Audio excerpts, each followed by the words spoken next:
Hey guys, কি অবস্থা, কেমন আছো তোমরা সবাই? আশা করি তোমরা সকলে অনেকটাই ভালো আছো। গাইস, আমি তোমাদের ভয়েস অফ ইয়ামিন। তো ফাইনালি এগেইন কাম ব্যাক। তো দীর্ঘ 17 দিন পর তোমাদের জন্য ভিডিও নিয়ে চলে আসছি। গাইস, আমার আইডিয়া কিন্তু অনেকটাই ডাউন। তো তোমরা যারা আমার ভালোবাসার মানুষেরা আছো অবশ্যই ফলো করে দাও। আর গাইস, যে যত পারো তত কপি লিঙ্ক করো। তোমাদের জন্য এখন থেকে রেগুলার ভিডিও দেওয়ার চেষ্টা করব। গাইস, আমার অফলাইন থাকার মূল রিজনটা ছিল যে গাইস, আমি 16 তারিখে আমি একটা ভিডিও আপলোড করে আমি আমার গ্রামের বাড়িতে গেছিলাম, যার কারণে তোমাদের জন্য ভিডিও বানাইতে পারি নাই। তো প্যারা নাই, এখন থেকে তোমাদের জন্য রেগুলার ভিডিও আসতে চলেছে।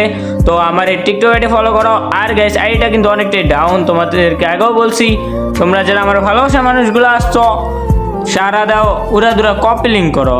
গাইস, এখন থেকে রেগুলার ভিডিও তোমরা পেয়ে যাবা আমার এই টিকটক আইডিতে। তো সবাই ভালো থাকবেন, সুস্থ থাকবা। আল্লাহ হাফেজ। আর গাইস, অপেক্ষা করো নেক্সট ভিডিওর জন্য।